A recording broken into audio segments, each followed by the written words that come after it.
Welcome to the Sharkpreneur podcast with Kevin Harrington and Seth Greene. Kevin Harrington is the inventor of the infomercial, one of the original sharks from the hit TV show Shark Tank, and has generated over $5 billion in TV and digital direct response sales. Seth Greene is the world's first trusted authority on cutting-edge direct response marketing, a best-selling author, and the only 3-time Marketer of the Year nominee. On the podcast, Kevin and Seth interview sharkpreneurs who share straight talk on what it takes to explode your business.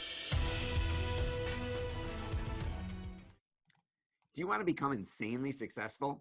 Do you want to be the go-to guru in your industry? Do you want to be talked about for all the right reasons? For over 40 years, Kevin Harrington has helped people just like you become significant influencers. Now he's broken the process down in the Key Person of Influence roadmap, and it's yours for free. Just text KPI to him at 727-888-2100. Text KPI to 727-888-2100 right now and claim your free step-by-step guide. Text KPI to 727-888-2100 to get the recognition you deserve and experience the success as the go-to voice everyone listens to in your industry today. Welcome to the Sharkpreneur podcast. This is your co-host, Seth Greene. I have a very special guest today.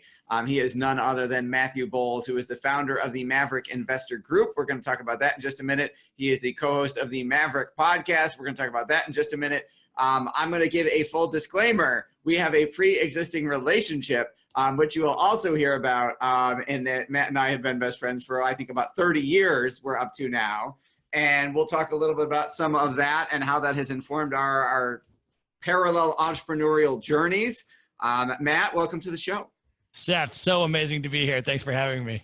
Super excited. So for those of you who, I was interviewed on Matt's Maverick podcast a couple months ago, and we did a walk down memory/amnesia lane as part of that. If you haven't listened to it, I would highly suggest, we'll put a link in the show notes to his show. You should go find that. We won't rehash all of it, but we will do some of it for those of you who didn't hear that show. So we're going to go back in time, obviously, because we've got to go back a pretty little bit in time to talk about the start of your entrepreneurial journey. How did you get started? That's a great question, Seth. I could throw it way back. I feel like, actually, I'm going to credit you a little bit with the start to my journey, which had to do with freshman year of high school, walking into a brand new school, not knowing anybody, and meeting you first day of school. And that first week, you were off to some meeting, and I said, man, Seth, where are you going? You said, I'm going to this club. It's called the Future Business Leaders of America. I said, what's that? He said, oh, I was like, I don't know anything about business. He's like, don't worry, it's super cool. They got all these social things and dances, and you go to these state conferences. It's crazy. I was like, that sounds good. I'll go. So I went, and then you and I did Future Business Leaders of America for 4 years of high school and had an epic time while we were at it. Probably picked up 1 or 2 business things along the way, but a lot of amazing experiences. And then I would say for me, when I went into high school, the other thing that I was really passionate about was hip hop music, and I wanted to be a DJ out of my love for hip hop. And so I basically just asked my parents, every birthday, every Christmas, every opportunity, I was like, can I get a turntable? Can I get a mixer? Can I get a speaker? Can I get a bass cabinet? Right. And then any money that I was able to make, working at the mall or whatever I was doing in my summer job, I would spend it all buying records, And so that was a passion of mine. And as I started reading more about it, I realized that there were these mobile DJs that were getting paid good money, the DJ proms and DJ weddings and DJ events. And I was like, man, well, now I've kind of built up this DJ system and I could really play for any crowd. So I just started putting myself out there, and basically I went to apprentice with the other DJs. You and I, of course, grew up in Buffalo, and I just went to these DJ companies. I said, hey, can I work for you for free? I'll carry your records. I'll carry your stuff. Just show me how to do what you do. And they were like, some kid wants to work for me for free and carry my stuff. Not a problem. Come on. So that was your first irresistible offer. It was. How could you turn me down? I was like, don't worry. So they got me working for them for free, but they're teaching me how they do what they do, right? So I learned everything from the DJing aspect to the MCing aspect, right? How do you actually MC a wedding? How do you actually, do that part of it and be the master of ceremonies in addition to playing the music? Learned all that stuff from them. And then what they were able to do is to start subcontracting out gigs to me because they knew I knew my stuff. I knew how to do it. And so all of these DJ companies in Buffalo would book gigs, and then they'd subcontract them out for me to do them because they'd book more than they could do themselves.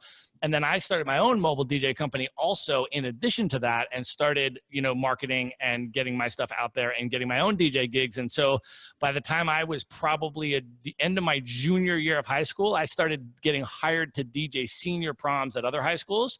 And then after that, it was, every summer was proms and weddings. And then I'd come back from college in the summer and just do proms and weddings the whole summer. So all my other friends were working these 9-to-5 jobs, and I was just DJing 2 nights a week, having a blast. And that, I think, was really my first business.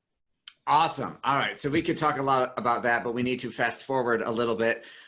So you had tell your second business venture that went through some iterations to evolve into what it is now.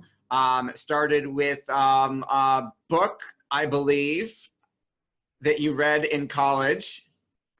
Which are you talking about? Which business venture is my second one? I am counting the start of your real estate adventure. I am counting as Rich Dad, Poor Dad. I got it. Yeah, which was recommended to me. I got it. Okay, so which was recommended to me by you as well. So you were a financial advisor at the time, and I came to you. Well, first of all, in college, I decided not to major in anything that was going to make me any money at all. I was like, I think I'll major in sociology. I'll take like poetry writing classes. I'll just, I was doing all this stuff, and then I went to graduate school for international peace and conflict resolution. I started working in nonprofits and all that stuff. So I was doing stuff that was meaningful. It was substantive.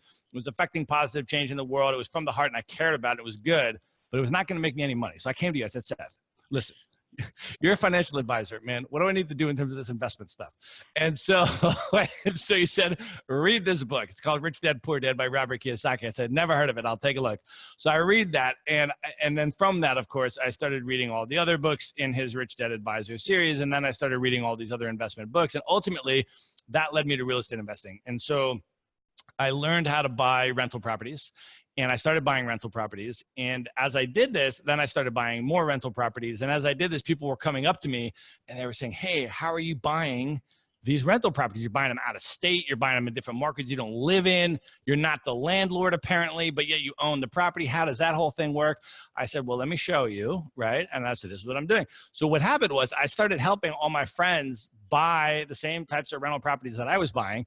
And what I noticed was that the brokerages that were specialized that were helping us to do this were making a commission, right, or a referral fee every time me and my friends would close on the properties. Now, there was no problem with that. They were adding a whole bunch of value. That's cool. But I just noticed, I said, oh, that's an interesting business model. They help me buy something that is good for me, and they get paid on it. That's cool. But I said, I'm bringing all of these people in, and that's a potential, income stream there if I was able to monetize it. And so I had that business model kind of in the back of my mind, as I was working at the nonprofit. I was like, I understand how this thing works, and I'm good at it. I can explain the product. I understand it and all that kind of stuff. And obviously people are already coming to me asking for advice on this, and they're, buying what I'm introducing them to. So obviously that's adding value. And so what happened was one day I walk into my job unexpectedly, and I literally get fired with no notice. It was an absolute game changer, pivot life moment for me.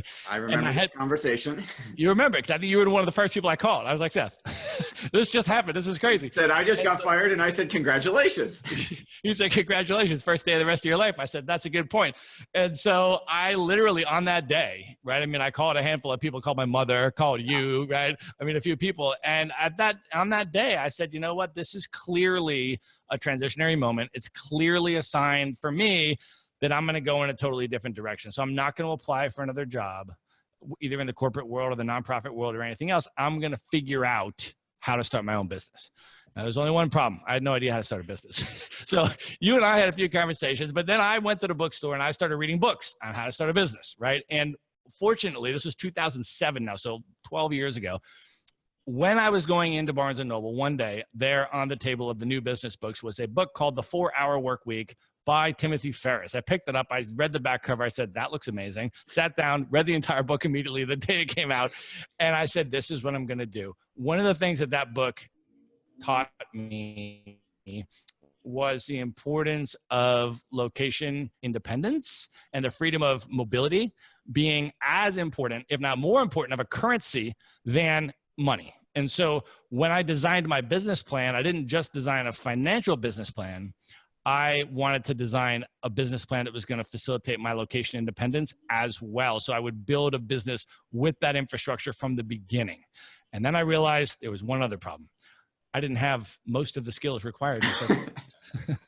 and so what I did was I did a self audit, and I basically said, okay, I'm good at this, this, and this, but I'm really bad. I have no idea how to do this, but I know other people that do. And so I reached out to 2 other people that had totally complementary skill sets that were amazing at the things I was horrible at. And the 3 of us came together, formed a business partnership, and we founded Maverick Investor Group back in 2007 to help people buy rental properties in the most advantageous real estate markets, regardless of where they live.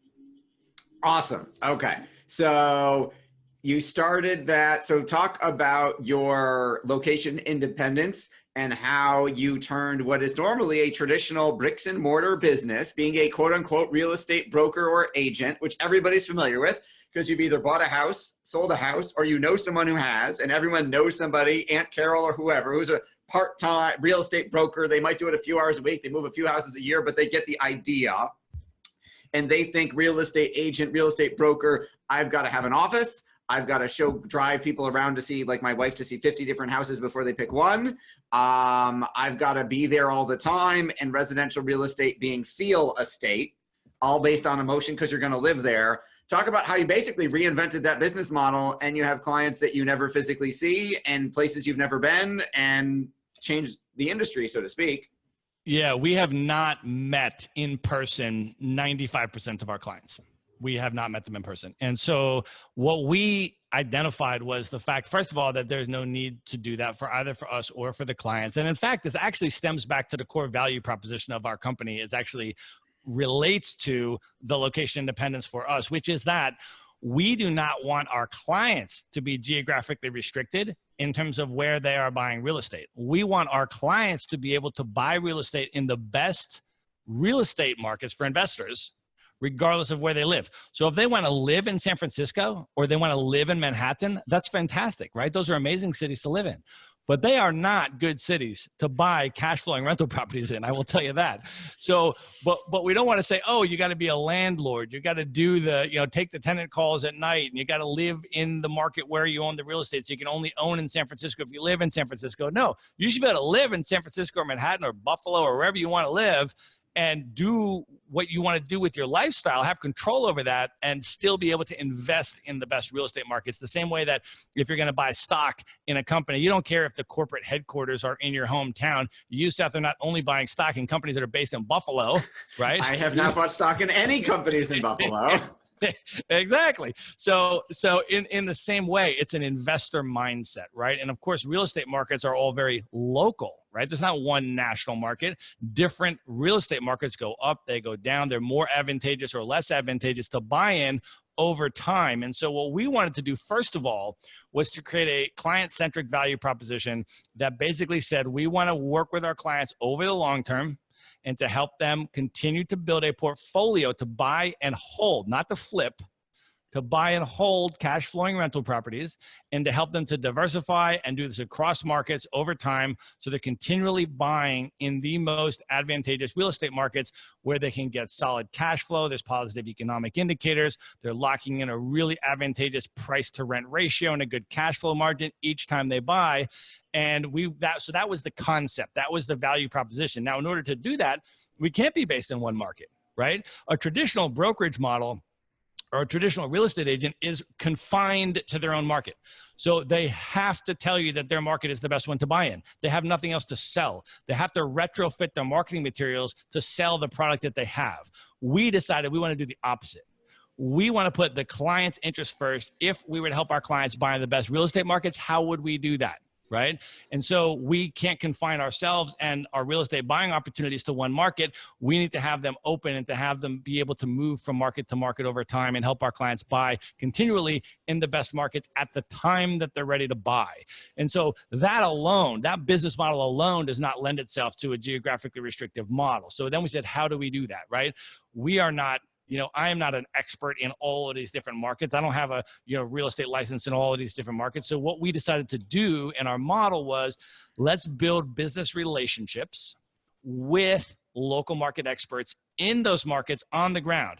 Those local market experts have been doing this for years. They use their own money to buy, let's say, distressed properties, to renovate them with their own money, to lease them out to qualified tenants. And then once the property is performing, once it's cash flowing, once it has a local property manager in place who's handling the tenant and collecting the rent and dealing with the maintenance, so the owner doesn't have to do it, it's being professionally managed, then those local market experts market those properties through Maverick Investor Group as a private off-market buying opportunity to our clients, right? So that is the business model. And we started doing that in a number of different markets. That allows us to change markets over time, help our clients buy in the best markets, regardless of where the real estate cycle is, and to live anywhere that they want.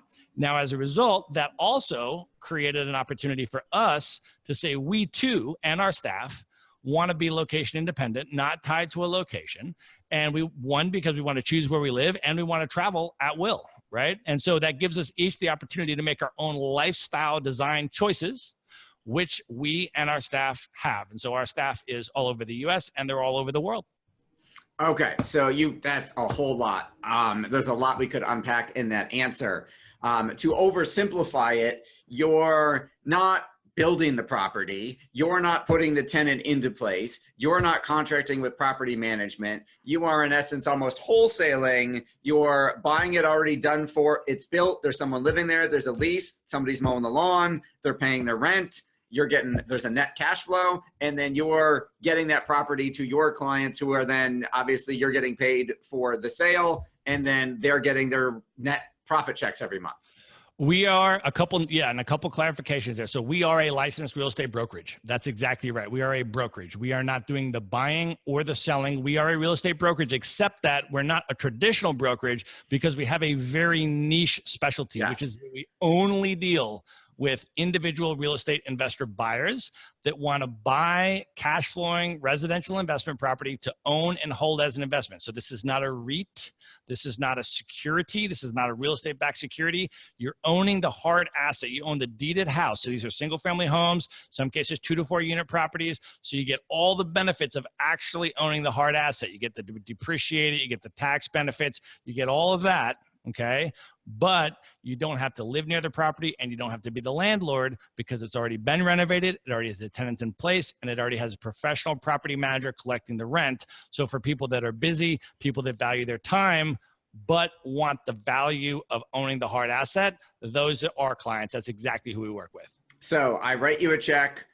I do all this paperwork, all the paperwork goes through, and then I own something and I'm getting a check back every single month. And I'm also getting the mortgage, I'm depreciating the property, I'm getting mortgage interest, tax deductions, and my equity is growing. And hopefully the property also appreciates, but I'm also getting a check every month from the net profit on the property every month. That's exactly right. And so with real estate, you're going to have your positive cash flow. So your tenant pays the rent every month. After your expenses, you're going to have your positive cash flow that comes into your bank account every month. You're going to be able to depreciate the property with the tax benefits and take a phantom loss because you can depreciate it even if it's going up in value. So then what would otherwise be taxable income, you can write that off against your phantom loss and knock out your tax obligation. Then, of course, if the property goes up in value and appreciates, boom, now you've got equity. And if you got the mortgage, your tenant's rent is covering your mortgage. So they're paying down your mortgage principal every month. So even if the property doesn't go up, you just hold on to it and the tenant will pay down your entire mortgage principal. Eventually you'll own it free and clear, right? So all of these benefits come with owning the hard asset of real estate. And that's what we help our clients do. Okay, that is absolutely incredible. And now let's just go through, obviously you've been doing this for a long period of time and there's been ups and downs in various real estate markets along the way. So let's talk just a little bit total numbers. I believe what are dollar volume in terms of real estate you've transacted this way since inception? I mean, my business partners and I have definitely helped people buy, certainly, I would say total in all of our individual careers, probably about $100 million of real estate, at least over 50 million for sure since Maverick was founded. And this is probably across, over a dozen states in the US. So a lot of different real estate markets that we have worked in over that time. Okay, so that's obviously incredible and way more than a traditional real estate agent or broker would conceive of moving full-time in their own office, in their own town in the same time period. So unless they were doing, unless they're on $1 million listing or something like that, only then are their numbers going to come close. So let's talk about your location independence, because the way you set this up was so you could be independent. Talk a little bit about your travel adventures over the last few years.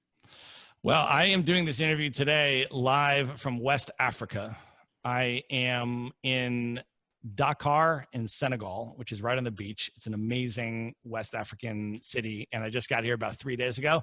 I have been in Africa for the last 4 months, almost 5 months now. So I was in Cape Town in South Africa for 2 months. I was in Lagos, Nigeria for a month. I was in Accra, Ghana for a month, just went through the Ivory Coast, and now I'm in Dakar in Senegal. And so, those are just my travel choices because I've never been to this part of the world. I initially, when we started Maverick Investor Group, I was based in Los Angeles, California, and I had no business purpose there at all. My business partners were not there. We were in all different cities since we founded our company. We weren't doing any real estate in Los Angeles. I had no purpose of being there. I was just there because I liked the palm trees and the beaches, and I was in a relationship at the time and things like that. But I decided to leave the US and start traveling around the world in about 6 years ago. So summer of 2013. And I said, well, if I can live in LA and I have no business purpose here, I can live in any city in the world. And so I went to Buenos Aires in Argentina for 3 months, and that was amazing. And then I went over to the Middle East. I lived in Cairo, Egypt. And then I just started traveling all around. So in the last 6 years, I have lived, and when I say lived, I mean I have no permanent base in the United States. So have spent time in over 50 different countries on 6 continents in the last 6 years. So that is obviously more than most people get to in 5 or 10 lifetimes. So that's incredible. Now, do you speak any foreign languages other than English? So depending on how long I'm in a place and depending on how much of the population speaks English, I will definitely make an effort to learn some of the language. So in some cases, like in 2017, I was in Spanish-speaking countries in South America for 6 consecutive months.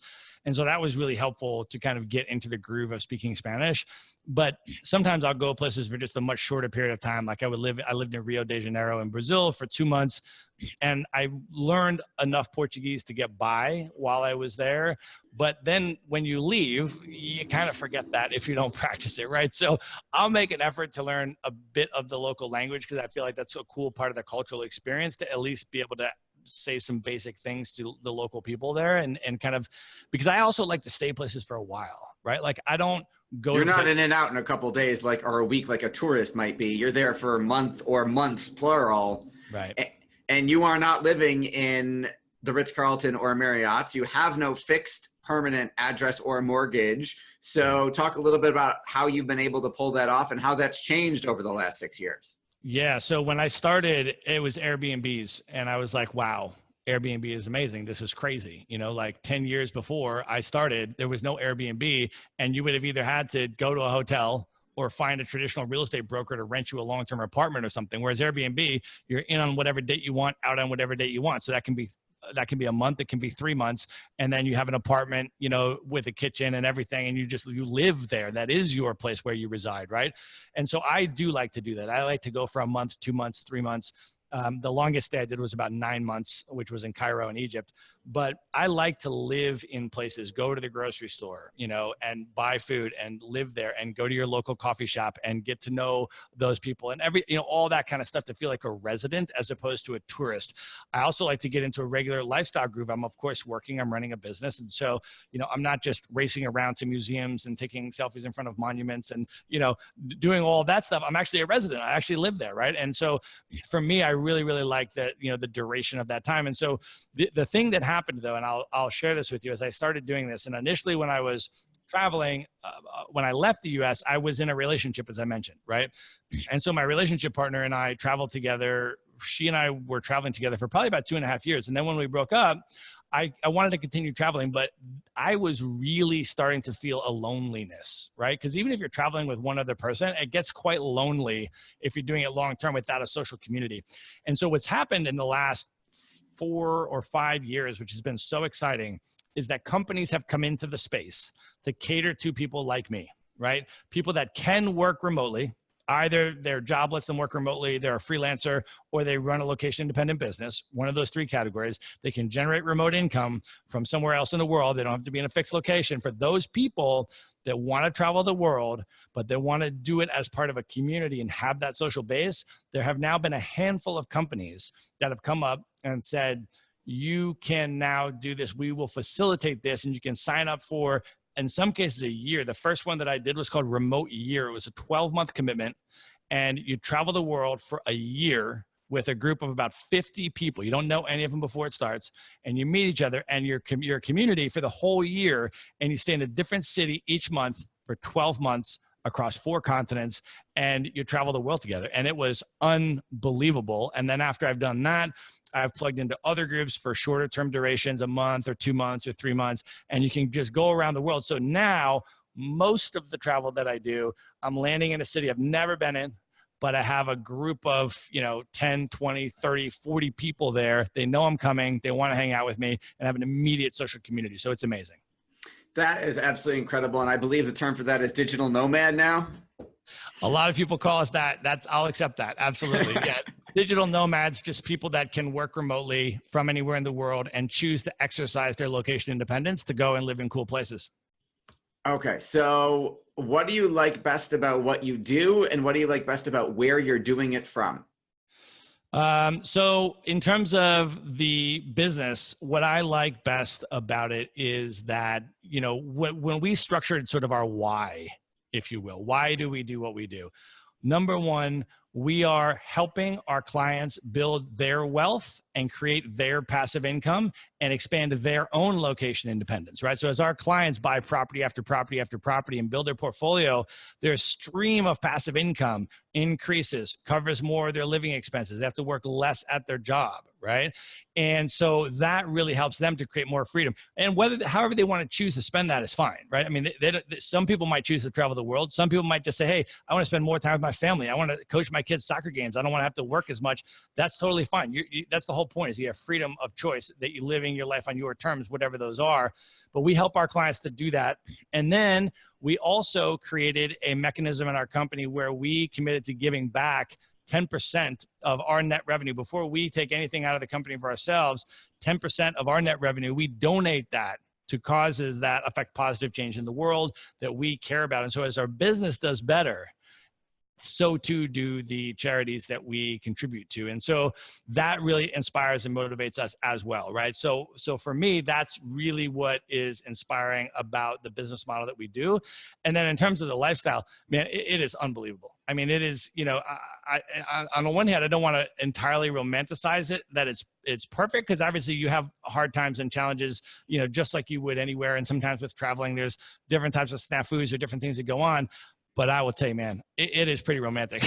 I mean, it is amazing. I mean, I'm getting to see some of the most incredible places in the world, some of the most beautiful landscapes on the planet of Earth, some of the most gorgeous beaches and mountains and all that kind of stuff, some of the most amazing cities, eat some of the best food, and the people that I'm meeting, that I'm spending time with, other people that choose to do this lifestyle, some of the most interesting people in the world. And these are the people that I'm interviewing on my podcast, right? I'm literally meeting people that are just doing totally epic things. They've built these incredible businesses. They're designing their lifestyle in these amazing ways.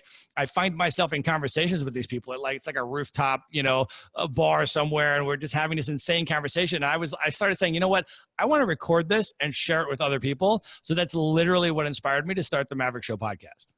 That is absolutely awesome. With all the success you've achieved, what's your biggest challenge now? Oh man, the biggest challenge, I would say, just for us, I mean, we're trying to think about, how do we want to scale this? How do we want to expand this, without doing it at a degree that's going to compromise, any of the boutique-ness that we've kind of created. And so I think, for me, I'm just thinking about how can we add more value to our clients in different ways and expand the things that we're doing, without scaling it to a degree that decreases the the personalness or anything like that. So for example, we do customized individual consultations with every single client. We're in regular touch with all of our clients. They can always reach us. We want a long-term relationship with every single client for the next 20 years. We want to help them continue to build their portfolios and build their wealth and all that kind of stuff. And so, I think, one of the things that we're thinking about now is like when we're talking about expansion, we're talking about growth, how do we add more value to our clients and how do we scale this without compromising any of the boutique-ness and the sort of individual customization that we have prided ourselves on. That is awesome. So if we have folks who are listening or watching who are interested in Maverick Investor Group and what they do and what you guys are doing, what is the best way for them to get a hold of you and learn more? So first of all, I will offer them a free piece of content, which is a really great place to start. So I put a lot of my knowledge and experience into a single free report. It's a white paper, and it's called How to Avoid the 7 Biggest Mistakes That Real Estate Investors Are Making in Today's Market. So the first thing I want to do is offer that to them for absolutely free. So anybody listening can just go to themaverickshow.com/Sharkpreneur. And you can grab that absolutely free. It's a really good piece of content to start with. It'll give you a total overview of exactly what we do, how we do it, and all of that. And it'll also give you an opportunity to schedule a phone consult with us. If Seth, just because this is your podcast, if people want to contact me directly, they can absolutely do that. My direct personal email is just Matt, that's M-A-T-T, at maverickinvestorgroup.com. So you can literally just email me and just put something like, Sharkpreneur podcast in the subject line, and I'll respond to you personally. So I want to just offer that to people as well. If you have questions, and then I can see where you are and we can make sure we get you into the system in the right way. And then if people want to follow me on Instagram and, check out the travel pics and the nomad life and all that kind of stuff, my personal Instagram handle is at Matt Bowles Maverick, MattBowlesMaverick. And you can hit me up on Instagram if you're on that platform. Awesome. Thank you very much. That's very generous of you to give out your personal email. Most people don't do that. So since you've been in so many different real estate markets, you've been through the boom and bust cycle as a company and personally, talk a little bit about some of the lessons you've learned going through both sides of the cycle. Big time lessons. I actually feel really fortunate, and this is going to sound crazy now. It would have sounded crazy back then, but I actually feel fortunate that we got to see that because as you know, Seth, because you and I were of course in touch through all of this time, there was this incredible amount of irrational exuberance with the last real estate boom cycle. We're talking now, the 2004, 5, 6 period. And people thought the real estate market was going to go up at the same level forever. And what they started doing was, including myself, by the way, I started speculating on real estate, right? And pretty much everybody I know, including the most sophisticated real estate investors, got caught up in this, and everybody, had this crazy awakening. And so the main thing that came out of that for me personally, and also for our company, which we enshrined because we were starting right at that time, right? And so what we found very early was that we wanted to help our clients avoid those mistakes and not to buy based on speculation, but rather to buy based on real estate fundamentals. So let me explain what I mean by that. People got really hurt in the last real estate downturn because they were buying properties that could not positively cash flow on their own with a 30-year fixed principal and interest mortgage and all the expenses and factoring a reasonable vacancy and maintenance assumption. If you do all that, the amount of income that was coming in from the rent was not going to cover it all. So they were buying negative cash flowing properties, or they were getting, mortgages that were going to adjust, or they were getting things like that. And they were assuming that the market was going to go up, that they could buy it and they could then sell it for a profit and make a capital gain, and endure the negative cash flow in the meantime, or take the adjustable rate, but sell before the rate adjusted, or whatever was going on. And so that was not based on buying on real estate fundamentals. And so when those things didn't work out, they did not have an asset that was producing a reliable stream of income and cash flow that they could fall back on. Okay. So that's why we had the massive foreclosure crisis, right? I mean, in terms of the investor side of it, not the homeowner side of it, but the investor side of it. So, so what we took from that immediately was, let's exclusively help our clients buy based on real estate fundamentals, meaning that you're going to make your money when you buy, regardless of what the market does in the future. So if you buy a cash flowing single family home where your tenant's rent is going to cover your taxes, your insurance, your property management fee, your mortgage principal and interest on a fixed rate mortgage for 30 years, and it's going to cover a reasonable vacancy assumption and a reasonable assumption for repairs. And on top of that, you've still got positive cash flow coming into you every single month. If you buy that type of asset and it's in a strong market, meaning lower than average unemployment, people are moving into the market, right? There's positive upward pressure on rents and those types of dynamics, right? Which we help all of our clients look at and ascertain. Then whether the housing market goes up or goes down isn't going to affect you very much, because you have an asset that continues to put cash in your pocket every single month. So you don't need to watch the housing market very closely. You're not going to sell in the next 6 months or the next year or the next 2 years. And you don't really care what the housing market does day to day, because you made your money when you bought, because you locked in a stream of income. Okay. So that is an incredible lesson. I remember how painful it was to learn. So that is awesome that you got it.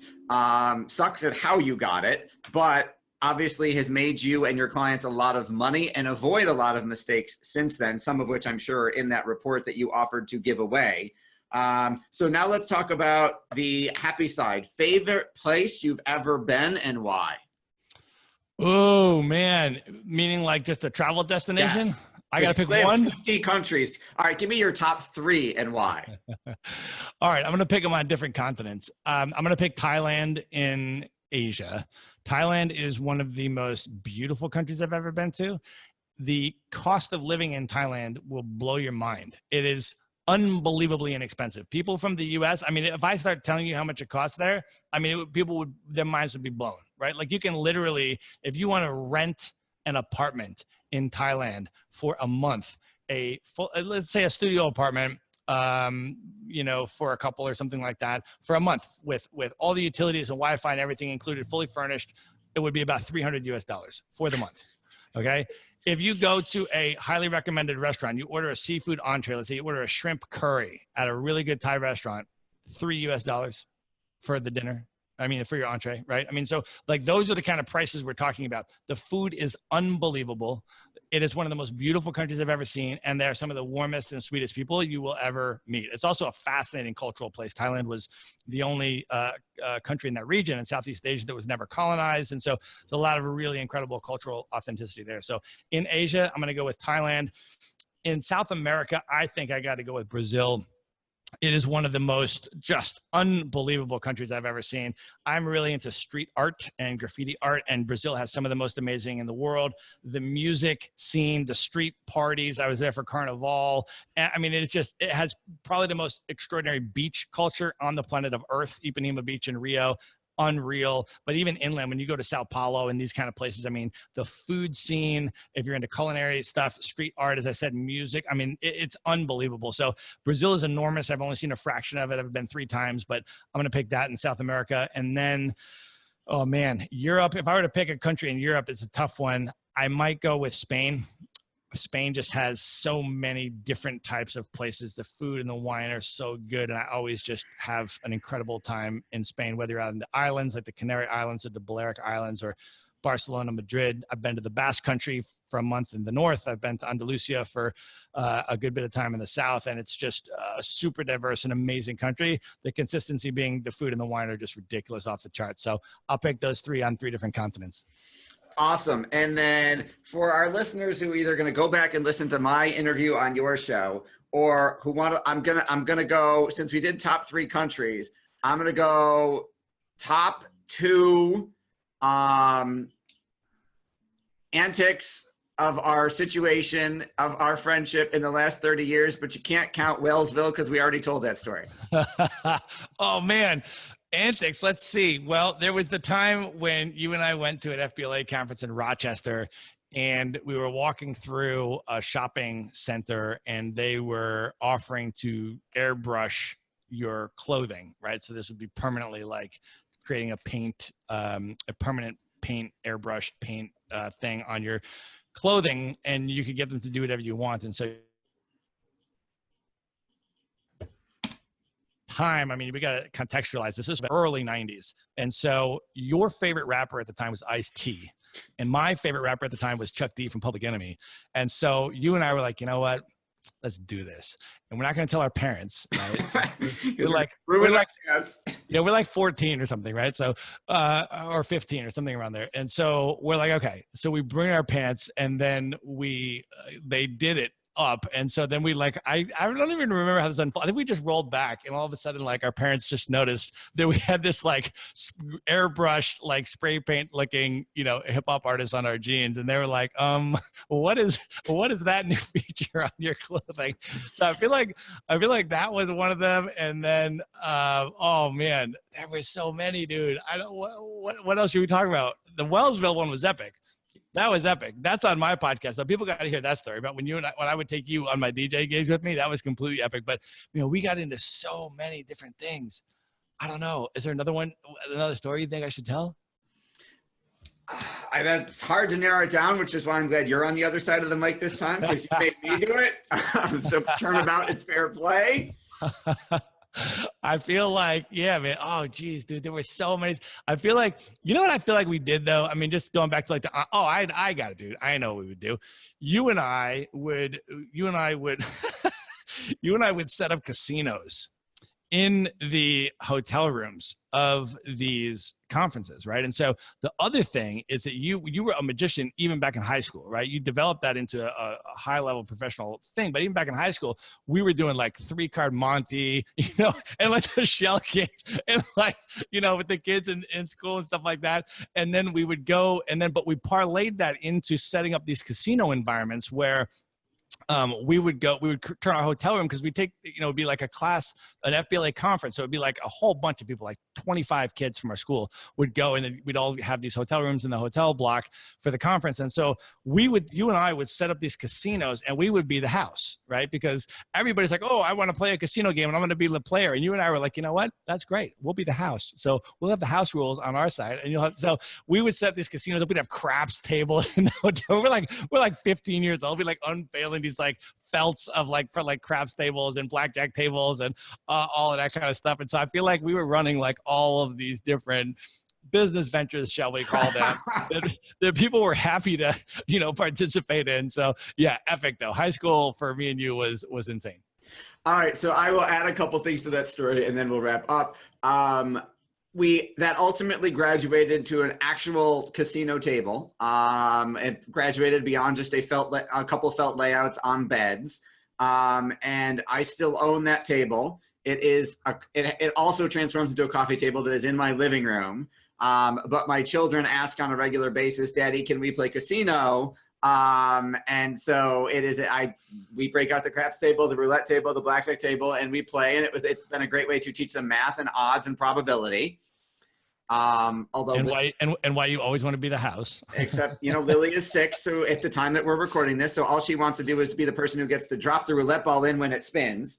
Cause she's 6, whereas Max is going, no, you got to calculate the odds. And listen, this is the way you got to bet. And I said, oh my God, he's me. So that's awesome. And the second thing I will add to that story is that I did not know it at the time, but my future brother-in-law was one of our patrons. And I was not friends with my wife in high school, but I knew who she was. She happened to be one of your best friends. And then when we ended up dating and talking about our histories, and she was like, oh, Matt was my best friend. I'm like, oh my God, Matt was my best friend. And that was insane. That was one of my happiest moments of all time. Can I just tell you that? No, I'm saying it totally was, because I was in high school, and yes, I was independently, I had all these different friends groups, right? I mean, I was on the basketball team, so I had that crowd, and then the FBLA crowd, and then this, all this kind of stuff. And so I was super good friends with Rebecca. and I was super good friends with you, but they were totally different friend groups. And right, because she was in the cheerleader crowd, which I was not friends with. Right, which was with the basketball crowd, right? So right. we all hung out with them. And I mean, she was an amazingly good friend of mine. And I remember, I literally to this day remember, like, when I broke up with my first girlfriend ever, who was a cheerleader, I went to Rebecca and she consoled me. And you did too separately, by the way. It was two separate like consolations. Class, But I literally remember them to this day, right? Because they were both so meaningful. And then all of a sudden, a year or whatever, however many years many it was, years later, right? After college and stuff like that, all of a sudden I hear that you two are dating. And then immediately after that, it was like engaged, married. I was like, this is the greatest thing. This is the most perfect thing I've ever heard. This is crazy. So that was really awesome. Yes. And then it's so funny because when she and I started dating, and then we made that connection that we both had you in common. And then some stories were shared, not all of them. Some of them will remain private forever. But like, she's like, oh my God, you did FBLA. My little brother was in FBLA and he was a couple of years behind you. And then she showed me a picture. I'm like, oh my God, I totally remember him coming and, donating to our profit margin. And little did I know that, I would end up as a member of the family. And so then the first time I met him, after dating his sister, I said, I'm sorry about that. And he's like, dude, I had a good time. It's all good. Amazing. All right. So we gave out the maverickshow.com/sharkpreneur. And Matt at maverickinvestorgroup.com is where people can find you. Any parting words you want to share with our audience? Well, just to clarify, talk about that I didn't ask you.